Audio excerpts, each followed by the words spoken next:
Module 2, Part 2.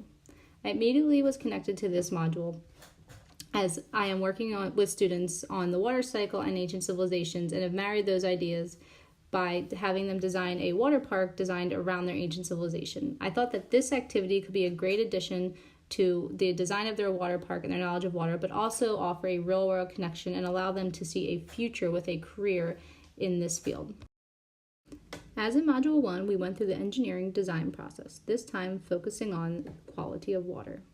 First, we asked how soil and land cover impact infiltration and runoff.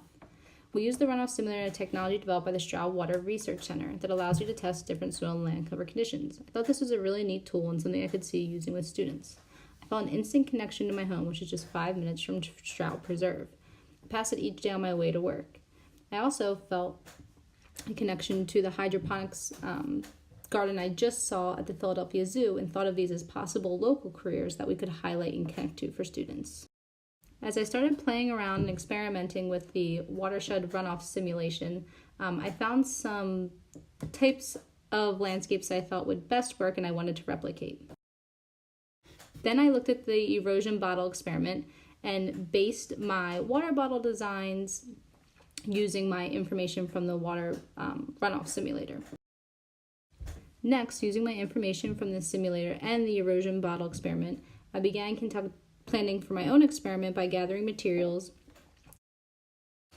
After I prepped water bottles and cups, I began preparing for my simulated landscapes. In the first bottle was just soil, in the second bottle soil with debris such as twigs and leaves, and in the third was a bottle with soil, and I added a flower in addition to the grass because I thought this would help with the infiltration process.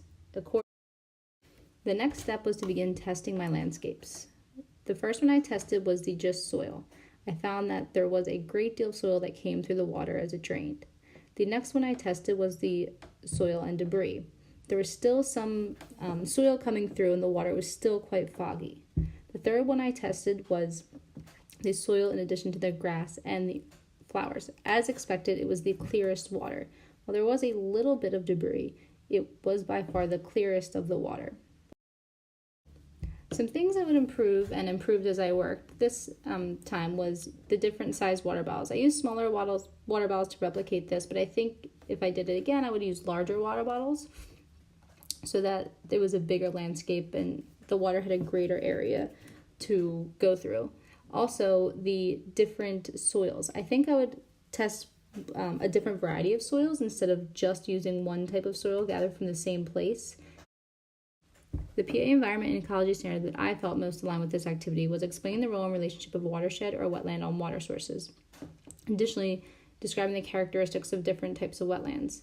I felt this would be a great practice for students to really understand the impact of different landscapes and water filtration. Analyzing this activity using the Connections Among STEM Practices table from the Vasquez text, I immediately recognized that we use the science aspect of asking questions and engineering of defining problems. For both, we developed and used models, planned and carried out an investigation to see which landscape would work best, analyzed and interpreted the data and quality of our water, constructed explanations, we engaged in argument from evidence, and this could be used when presenting our data later, and obtaining, evaluating, communicating information. I also think the use of the stimulator was a great way of recognizing the role of technology in making informed decisions using technology